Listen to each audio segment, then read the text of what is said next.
Bonjour, ici Christian Fortin et je vais maintenant vous parler des fonctions de statistique et de totalisation disponibles dans Vigilia.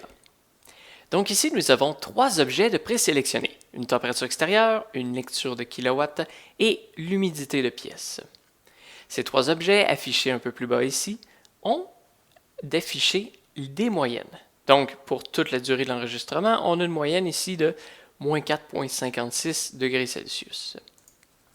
Ces moyennes se mettent à jour automatiquement dès que vous appliquez des filtres. Donc, vous pourriez dire que vous, ce qui vous intéresse, c'est uniquement ce qui s'est passé entre midi et 18 heures pour chacune des journées d'enregistrement. Donc ici, on voit qu'on a quelques jours, 4 journées totales probablement. Donc, entre midi et 18 heures, on a 4 sélections de fait pour une moyenne de moins 0,162 degrés Celsius. Ce filtre-là peut être déplacé et les moyennes vont se mettre à jour automatiquement. Vous pouvez aussi vous servir des fonctions de filtre pour éliminer des données qui seraient erronées. Donc ici, on a une statistique pour la moyenne de moins 4,56, mais c'est une statistique obtenue avec des données erronées. Ici, on voit que la sonde, pour une raison quelconque, n'enregistrait pas les bonnes données. Donc elle était bloquée à environ 8 ou 9 degrés Celsius. Donc, pour obtenir des statistiques qui peuvent être utilisées, on doit trouver un moyen d'éliminer ces données-là. Et dans Vigilia, tout ce qu'on a à faire, c'est sélectionner les données qui nous intéressent. Donc ici, on va juste sélectionner du moment que la sonde a été réparée jusqu'à la fin de l'enregistrement. Et la moyenne se met à jour. Maintenant, pour ajouter d'autres statistiques, par exemple les valeurs minimales et maximales, on clique sur le bouton et on vient sélectionner ce qui nous intéresse. Ces nouvelles statistiques vont s'ajouter sur la barre de statistiques. Toutes ces valeurs-là, comme pour la moyenne, vont se mettre à jour dès que vous sélectionnez ou déplacez un filtre. Ensuite, on va remettre le tout à 0. Vous pouvez aussi sélectionner la quantité d'heures totales, la quantité de jours, la quantité de semaines. Donc ici, on peut voir qu'on a enregistré pour un total de 106 heures.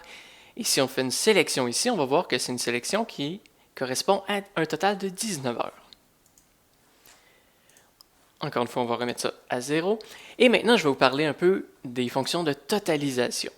Donc, c'est bien beau avoir des moyennes, des valeurs minimales, maximales, mais souvent, ce qu'il nous faut, c'est un total de consommation énergétique. Donc ici, par exemple, pour la lecture de kilowatts, bien que la puissance soit utile, souvent, on a besoin d'avoir la quantité d'énergie consommée pour la semaine ou même pour le mois. Donc, pour obtenir ça, puisque de toute façon, on calcule déjà la quantité d'heures, on vous donne un outil qui vous permet de demander les sommes heures. Donc ici, ça va convertir les kilowatts en kilowattheures.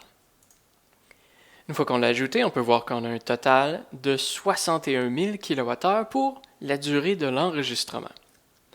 Tout comme pour les moyennes, cette valeur-là va s'ajuster dès que vous appliquez des filtres. Ici, si on sélectionne une simple fraction de l'enregistrement, on va tomber à environ 19 000 kWh. Vous pouvez aussi poser des questions plus avancées, comme la même question qu'on a posée un peu plus tôt, puis dire que vous, ce qui vous intéresse, c'est uniquement ce qui s'est passé entre midi et 18 heures. Si vous sélectionnez ça, ça va automatiquement filtrer les données non voulues pour chacune des journées enregistrées et vous montrer le total pertinent. Donc ici, on a environ 17 000 kWh pour tout ce qui s'est passé entre midi et 18 heures. Vous pouvez ensuite comparer avec d'autres heures des journées enregistrées et même poser des questions par rapport à d'autres objets. Donc ici, on a une température extérieure et on veut savoir comment notre système réagit à ces changements de température. Donc on affiche déjà la consommation en kilowattheure et tout ce qu'on a à faire, c'est sélectionner les températures qui nous intéressent. Donc notre question ici sera: quelle était la consommation totale de notre système lorsque les températures étaient en dessous de moins 15 degrés? Alors vous sélectionnez moins 15 et en bas et vous voyez maintenant que la totalisation s'est mise à jour. Donc tout ce qui, pour toute la durée d'enregistrement, lorsque la température était en bas de moins 15, on a consommé un total de 14 000 kWh. Vous pouvez maintenant déplacer ça et comparer le système avec d'autres températures. Donc, lorsque la température extérieure était entre -5 et -15, on a consommé un total de près de 20 000 kWh. Donc, avec Vigilia et la totalisation, vous pouvez poser des questions très poussées et obtenir les réponses immédiatement.